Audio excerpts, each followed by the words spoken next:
જય શ્રી કૃષ્ણ. શ્રાવણ માસના પ્રથમ સોમવારથી 16 સોમવારના વ્રતનો પ્રારંભ થાય છે.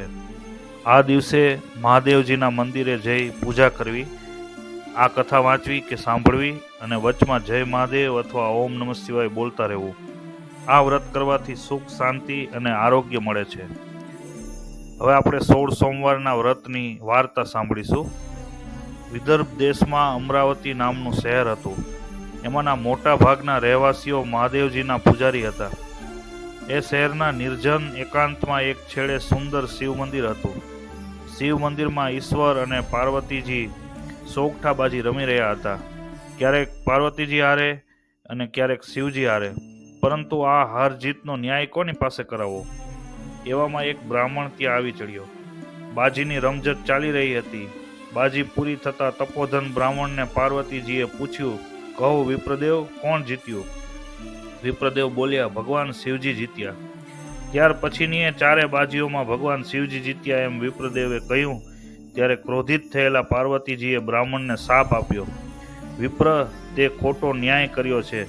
તારા જૂઠાણાના બદલા રૂપે તને તારા શરીરે કોઢ નીકળશે. પાર્વતીજીના શાપથી વિપ્ર કોઢિયો બન્યો અને ભગવાન શંકરને કાકલુદી કરવા લાગ્યો કે મને આ દુઃખમાંથી મુક્ત કરો. પણ દેવીનો દીધેલો આ શાપ ભગવાન સી રીતે મિથ્યા કરે? આ પછી કલ્પાંત કરતો બ્રાહ્મણ ત્યાંથી ચાલી નીકળી થોડે દૂર ગયો. ત્યાં તો તેને એક રાતી ગાય મળી. ગાયે પૂછ્યું કે હે વિપ્રદેવ, આમ કલ્પાંત કરતા આપ ક્યાં ચાલ્યા? કોઢિયા વિપ્રે પાર્વતીજીએ આપેલા શાપની આખી વાત કરી અને ગાયને જણાવ્યું કે હું મારા પાપને નિવારવા જઈ રહ્યો છું. ગાયે પણ વિપ્ર આગળ પોતાની આપવીતી રજૂ કરતા કહ્યું કે હુંય દુઃખી છું. મારા આંચળ ફાટું ફાટું થઈ ગયા છે. મને કોઈ દોહતું નથી કે વાછરડાએ ધાવતા નથી. આથી મારા પાપનું નિવારણ સી રીતે થઈ શકે તે પૂછજો. ગાયની સાથે વાત કરીને બ્રાહ્મણ આગળ ચાલ્યો, જ્યાં બદામી રંગનો ઘોડો મળ્યો. બ્રાહ્મણે ઘોડાની પીઠ થાબડી. ઘોડો બોલ્યો, હે બ્રાહ્મણ દેવ, હું અત્યંત સૌંદર્યવાન છું, છતાં મારા પર કોઈ સવારી કરવાની વાત જ નથી કરતું. તો આમ શા માટે? તેનું કારણ તથા નિવારણ પૂછતા આવજો. થાકીને લોથપોથ થયેલો બ્રાહ્મણ એક ઘટાદાર આમ્ર વૃક્ષ હેઠળ થાક ખાવા બેઠો. ત્યાં આંબાએ કહ્યું કે મારા પર મજાની કેરીઓ લાગેલી છે, કોઈ ખાતું નથી, જે ખાય છે તે મરી જાય છે, તો મારા પાપનું નિવારણ પૂછી લેજો. આગળ ચાલતા વિપ્રની નજરે એક સુંદર જળાશય પડ્યું. વિપ્ર તે જળાશયમાં પાણી પીવા માટે ઉતર્યો. આ વેળા પાણીની સપાટી પર એક મગર આવ્યો અને કહેવા લાગ્યો કે હે વિપ્રદેવ, હું પાણીમાં રહું છું, છતાં મારા સમગ્ર દેહ પર અસહ્ય વેદના અને બળતરા થઈ રહી છે. આથી બળતરા કેમ નિવારી શકાય તે અંગે પૂછતા આવજો. દાહથી ત્રાહિમામ પોકારી ઉઠેલા મગરને વિપ્રદેવે આશ્વાસન આપ્યું. ત્યારબાદ તે બ્રાહ્મણ ગાઢ જંગલમાં પ્રવેશ્યો. અહીં અઘોર અરણ્યમાં આ બ્રાહ્મણે ભગવાન શંકરને પ્રસન્ન કરવા તપ આદર્યું. નિષ્ઠાથી તપ કરતા વિપ્રદેવ પર મહાદેવજી અત્યંત પ્રસન્ન થયા અને બોલ્યા, હે વિપ્ર, તે મારી નિષ્ઠાથી આરાધના કરી છે, તારી શી ઈચ્છા છે? ત્યારે બ્રાહ્મણ બોલ્યો, ભગવાન, મારા પરના શાપથી મુક્ત કરો અને મારો કોઢ નિવારી દો. વિપ્રની વિનંતી સાંભળી કોઢ નિવારણનો ઉપાય બતાવતા મહાદેવજી બોલ્યા, હે વિપ્ર, તું 16 સોમવારનું વ્રત કરીશ તો તારો કોઢ નિવારી શકીશ. મહાદેવજીએ બતાવેલો કોઢ નિવારણનો માર્ગ યોગ્ય લાગ્યો. વિપ્રે મહાદેવજીને પૂછ્યું, હે ભગવાન, વ્રત કરવામાં મને વાંધો નથી, હું તૈયાર જ છું, પરંતુ આ વ્રત કેવી રીતે કરવું જોઈએ તેની મને સમજ આપો. વ્રતની સમજ આપતા મહાદેવજી બોલ્યા, હે વિપ્ર, આ 16 સોમવારના વ્રતનો પ્રારંભ શ્રાવણ માસના પ્રથમ સોમવારથી કરવો જોઈએ. પ્રથમ સોમવારે વહેલા ઉઠી સ્નાનાદિ વિધિ પૂર્ણ કરી 4 દોરા એકત્રિત કરી તે દોરામાં થોડે થોડે અંતરે 4 ગાંઠો વાળવી. આ દોરો ત્યારબાદ ગળામાં પહેરી લેવો. પછી મહાદેવજીના દર્શન કરવા. વ્રતધારીએ દરેક સોમવારે એકટાણું કરવું. આ રીતે વ્રત કરતા કરતા કારતક માસમાં 16મો સોમવાર આવશે. આ દિવસે 4.5 શેર ઘઉંના લોટના લાડવા બનાવવા. તેમાં 1.25 શેર ઘી, 1.25 શેર ગોળ નાખીને લાડુ બનાવી જેટલા લાડુ બન્યા હોય તેમાંથી એક ભાગ મહાદેવજીના પૂજારીને, બીજો ભાગ રમતા બાળકને, ત્રીજો ભાગ ગાયોના ગોવાળને અને ચોથો ભાગ વધે તે ભૂકો કરીને કીડિયારામાં પૂરવો. આ પછી પણ લાડુ વધે તો જમીનમાં દાટી દેવા. આ રીતે વ્રતની ઉજવણી કરવી. આ 16 સોમવારનું વ્રત સાચી શ્રદ્ધા રાખી વ્રત કરનાર વ્યક્તિ રોગમુક્ત બની જાય અને તેની કાયા કંચનવર્ણી થઈ જાય. મહાદેવજીના ચરણોમાં નમન કરતા કોઢિયા વિપ્રે ગાયની વાત કરી અને તેના પાપનું નિવારણ સી રીતે થઈ શકે તેની પૃચ્છા કરી. મહાદેવજી બોલ્યા, ગયા ભવે તે ગાય સ્ત્રી હતી. ક્રોધમાં તે સ્ત્રીએ ધાવતા બાળકોને તરછોડ્યા હતા. એ પાપનું નિવારણ થઈ શકે તેમ છે. તું એના આંચળમાંથી દૂધ કાઢી મારો અભિષેક કરજે, એટલે તેની બધી તકલીફ દૂર થઈ જશે. ઘોડાના દુઃખનું નિવારણ પૂછતા મહાદેવજીએ કહ્યું કે પૂર્વજન્મમાં આ ઘોડો વણિક હતો અને તે ધંધામાં ખોટા કાટલા રાખીને પ્રજાને છેતરતો હતો અને પ્રજાને ઉધાર ધીરધાર કરી પ્રજા પાસેથી બેવડા નાણાં લેતો હતો. આનું નિવારણ એ કે તું જઈને એ ઘોડા પર સવારી કરે તો તેનું બધું દુઃખ દૂર થઈ જશે. આંબાનું નિવારણ પૂછતા મહાદેવજી બોલ્યા, આગલા ભવમાં એ લોભિયો હતો. એની પાસે અઢળક લક્ષ્મી હતી, પરંતુ એ લક્ષ્મી પૈકી કાંઈ વાપરવામાં સમજ્યો જ નહીં. આંબા નીચે ધનના ચરુઓ દાટેલા છે. તું એ કાઢી લેજે અને તે બધુંય ધન સત્કાર્યમાં વાપરજે. આમ કરીશ તો આંબાનું કષ્ટ નિવારી શકાશે. મગરના પાપનું નિવારણ જણાવતા મહાદેવજીએ કહ્યું કે ગયા ભવે તે બ્રાહ્મણ હતો. આ બ્રાહ્મણ ખૂબ વિદ્વાન થયો, ઘણું જ શાસ્ત્ર જ્ઞાન મેળવ્યું, પરંતુ તે વિદ્યા કે જ્ઞાન કોઈને શીખવતો નહીં. આથી આ ભવે તે મગરના રૂપમાં રીબાઈ રહ્યો છે. પરંતુ મારા પર ચડેલું બિલ્લીપત્ર લઈને એની આંખે તું અડકાડીશ તો તેની બળતરા દૂર થશે. બધાય પાપોના નિવારણની વિગતો મેળવી મહાદેવજીને પ્રણામ કરીને કોઢિયો બ્રાહ્મણ પાછો ફરતો હતો. ત્યાં રસ્તામાં પેલું તળાવ આવ્યું, જેમાં મગર આ બ્રાહ્મણની વાટ જોઈ રહ્યો હતો. તુરત જ મગરને જોતા જ બ્રાહ્મણે પોતાની થેલીમાંથી બિલ્લીપત્ર કાઢ્યું, મગરની આંખે અડકાડ્યું. બિલ્લીપત્ર અડકાડતા જ મગરના શરીરમાં ઠંડકનો સંચાર થયો. એટલું જ નહીં, પરંતુ તેનો મોક્ષ થયો. ત્યાંથી ચાલતા તે આમ્ર વૃક્ષ આગળ આવ્યો. આમ્ર વૃક્ષ નીચે દટાયેલા પડેલા ચરુ એ બ્રાહ્મણે જમીનમાંથી બહાર કાઢ્યા. તે બ્રાહ્મણે આ ચરુમાંનું સઘળું ધન સદમાર્ગે વાપરવાનો સંકલ્પ કર્યો. ત્યારબાદ પેલી આમ વૃક્ષની એક કેરીને તોડીને ખાધી તો તેને અમૃતના ઓડકાર આવવા લાગ્યા. બ્રાહ્મણ આગળ ચાલ્યો. આગળ જતા બ્રાહ્મણને ઘોડો મળ્યો. બ્રાહ્મણે ઘોડા પર સવારી કરી અને કહ્યું કે હવે તારા ભાગ્યનું નિવારણ થઈ ચૂક્યું છે. આથી હવે તારી જે ઈચ્છા હશે તે પૂરી થશે. બ્રાહ્મણ થોડેક દૂર ગયો, ત્યાં તેને ગાય મળી. આ ગાયના દૂધને આંચળમાંથી કાઢી તે વડે અભિષેક કર્યો. તુરત જ ગાયનું દુઃખ દૂર થયું અને શ્રાવણ માસ બેઠો અને બ્રાહ્મણે 16 સોમવારના વ્રતનો આરંભ કર્યો. બ્રાહ્મણે કારતક માસમાં વ્રતનું ઉજવણું કરીને વ્રતની પૂર્ણાહુતિ કરવાનો સંકલ્પ કર્યો. શ્રદ્ધા અને સંકલ્પ શું કરી શકે છે તેની બ્રાહ્મણને પ્રતીતિ થઈ. વ્રતના પ્રભાવથી બ્રાહ્મણની કાંતિ ફરી ગઈ. તે રાજકુમાર સો બની રહ્યો. પાર્વતીજીના શાપથી મુક્ત બનેલા બ્રાહ્મણની આંખમાં આનંદ છવાઈ ગયો. ચાલતો ચાલતો તે ગામના ગોંદરે આવી પહોંચ્યો. ગામના ગોંદરે એક વિશાળ મંડપ દેખાયો. તેણે દેશ વિદેશના અનેક રાજકુમારોને મંડપમાં બિરાજમાન થયેલા જોયા. તેણે કોઈને પૂછતા ખબર પડી કે આજે રાજાની કુંવરીનો સ્વયંવર યોજાયો છે.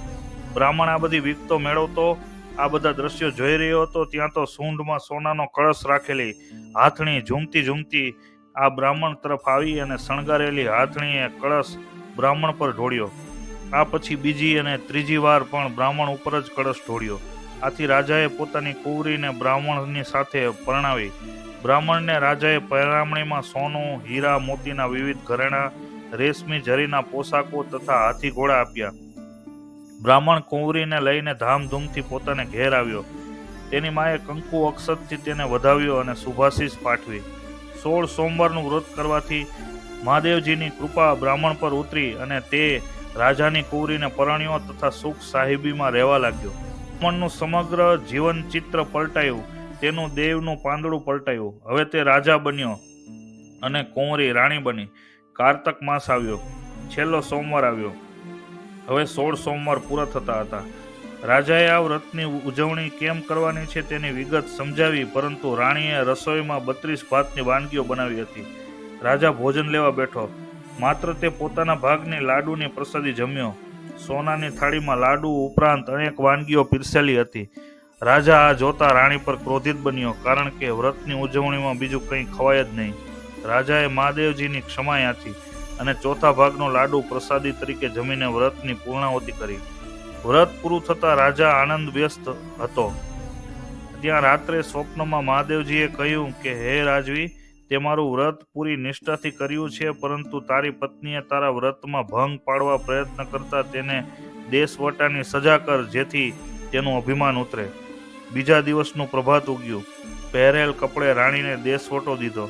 દેશવટો ભોગવતી રાણીની આંખમાંથી શ્રાવણ ભાદરવો વહેવા લાગ્યો.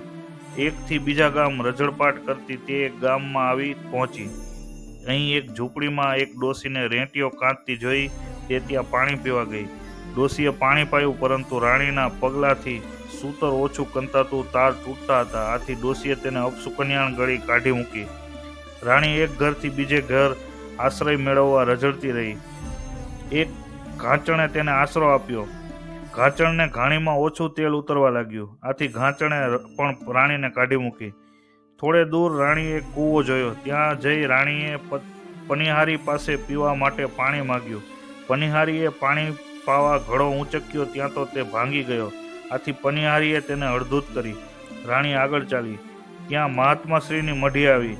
અહીં મહાત્માજીએ તેને આશ્રય આપ્યો. તેને જમવા ભોજન આપ્યું તો ભોજનની વાનગીઓના બદલે જીવાત થઈ ગઈ. કોઈ અકલ્પ ચમત્કાર સર્જાયો. મહાત્માજી આ અકલ્પ ચમત્કાર કરી ગયા. આ બધાનું નિવારણ શું તે તેઓએ શોધી કાઢ્યું. મહાત્માજીએ રાણીને કહ્યું કે બેટી, તું ઘણી જ દુઃખી થઈ રહી છે. તારા સૌ સંકટોનો એક જ ઈલાજ છે કે તું મહાદેવજીનું વ્રત કર. આથી રાણી વ્રત કરવા માટે તૈયાર થઈ. મહાત્માજીએ રાણીને 16 સોમવારના વ્રતની માહિતી આપી. શ્રાવણ મહિનો આવતા રાણીએ વ્રત શરૂ કર્યું અને રાણીએ કારતક મહિનાના છેલ્લે સોમવારે વ્રતની ઉજવણી કરી. વ્રત પૂર્ણ થતાં મહાદેવજી રાણી પર અત્યંત પ્રસન્ન થયા અને રાજાએ સ્વપ્નમાં દર્શન દઈને કહ્યું કે હે રાજવી, તારી રાણી અઘોર જંગલમાં મારી આરાધના કરી રહી છે, તેને તેડી આવ. આથી બીજે દિવસે રાણીની શોધ અર્થે ચાલી નીકળેલા રાજા મહાત્માશ્રીની મઢી નજીક આવી પહોંચ્યા. પોતાના પતિને આવેલા જોઈને રાણીના મુખ પર આનંદ છવાયો. તેણે મહાત્માજીને કહ્યું કે મારા પતિદેવ પધાર્યા છે, આપ શ્રી મને તેઓની સાથે જવાની આજ્ઞા આપો. મહાત્માજીએ રજા આપતા મંત્રેલા જળથી ભરેલી જારી આપી અને કહ્યું કે બેટી, કોઈને ગમે તેવું દુઃખ હશે તે આ જળ વડે દૂર કરી શકાશે. મહાત્માજીને પ્રણામ કરીને રાજા તથા રાણી બંને ઘર તરફ જવા ચાલી નીકળ્યા. માર્ગમાં આવતા ફૂટેલા ઘડા સાથે બેઠેલી પનિહારીને જોઈ. એની આંખમાં આંસુ હતા. મંત્રિત જળ વડે રાણીએ ફૂટેલો ઘડો આખો કરી આપ્યો અને કહ્યું કે બહેન, આ મહાદેવજીના વ્રતથી સિદ્ધ થયું છે. વ્રત કરનાર સુખ સંપત્તિને પામે છે. તેલ નીકળતું ન હતું તે ઘાણી પર જળ છાંટતા તેલ નીકળવા લાગ્યું અને ઘાંચણને રાણીએ મહાદેવજીના વ્રતનો મહિમા વિસ્તારથી સમજાવ્યો. માર્ગમાં આગળ વધતા માલણની ઝૂંપડી આવી. કરમાયેલા ફૂલોના ઢગ આગળ બેઠેલી માલણ આંસુ સારી રહી હતી. રડતી માલણને જોતા રાણીને દયા ઉપજી. ફૂલ પર રાણીએ જળ છાંટ્યું. બધા ફૂલો તાજા બની ગયા અને ખીલી ઉઠ્યા. માલણને વ્રત મહિમા સમજાવી રાણી આગળ ચાલી તો ત્યાં રેટીઓ કાંતતી ડોશીની ઝૂંપડી આવી. વારંવાર તાર તૂટતા હતા. આથી ડોશી રડતી હતી. રેંટિયા પર રાણીએ પવિત્ર જળ છાંટ્યું અને ડોશીએ રેંટિયો ફેરવવા માંડ્યો. આખા અને લાંબા તાર નીકળવા શરૂ થયા. આથી ડોશીએ રાજા રાણીને શુભાશીષ આપ્યા. આખરે રાજા રાણી રાજમહેલે પહોંચ્યા. રાણીએ આખાએ ગામને જમવાનું નોતરું આપ્યું. નગર આખામાં રાજાએ ઢંઢેરો પીટાવ્યો કે આજે સાંજે નગરના સૌ કોઈ રાજમહેલની સામેના મેદાનમાં જમવા પધારે. સૌ કોઈ માટે રસોઈ તૈયાર હતી. ઢળતી સંધ્યાએ સૌ સાથે બેસી જમ્યા, પરંતુ રાણી જમી નહીં. રાજાએ પૂછતા તેણે કહ્યું કે મારે તો એકટાણું છે. મહાદેવજીની વાર્તા કહીને જમવાનું છે. આથી ગામમાંથી કોઈ ભૂખ્યાને બોલાવી લાવો.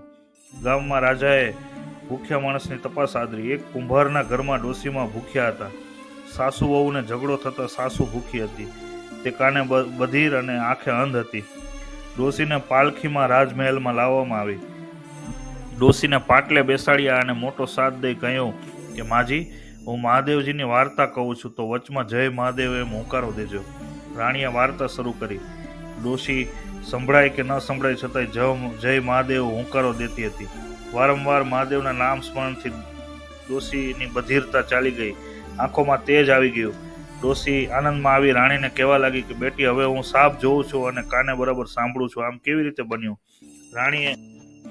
રાણીએ આખી ઘટના પર કોનો પ્રભાવ છે તે સમજાવતા કહ્યું કે માજી, 16 સોમવારના મહાદેવજીના વ્રતથી આ બન્યું છે. તમે આ વાર્તા સાંભળી તેનું આ ફળ મળ્યું છે. ડોશીના વ્રત કરવાની ઈચ્છા થઈ. 16 સોમવારનું વ્રત કેમ કરવું એની સમજ મેળવીને ડોશીમાં ઘેર ગયા. ડોશીને દેખતા અને સાંભળતા જોતા જ ઘરમાં સૌના ચહેરા પર આનંદ છવાયો. ઘરમાં છોકરો અને છોકરાની વહુ આ સી રીતે બન્યું તે પૂછતા હતા. આથી ડોશીએ મહાદેવજીના વ્રતનો મહિમા સમજાવ્યો. છોકરા અને છોકરાની વહુએ પણ 16 સોમવારનું વ્રત કરવાનો સંકલ્પ વ્યક્ત કર્યો. 1 વર્ષ પછી રાણીએ એક તેજસ્વી પુત્રને જન્મ આપ્યો. કુંવર દિવસે ન વધે તેટલો રાત્રે અને રાત્રે ન વધે તેટલો દિવસે વધવા લાગ્યો. કુંવર મોટો થતાં તેને ગાદીએ બેસાડવામાં આવ્યો. કુંવર પણ ભાવથી મહાદેવજીની ભક્તિ કરવામાં તલ્લીન બની ગયો અને સુખ ચેનથી રાજ કરવા લાગ્યો. હે મહાદેવજી, રાજા રાણી અને કુંવરને ફળ્યા એમ જ આપનું વ્રત કરનારને પણ ફળજો.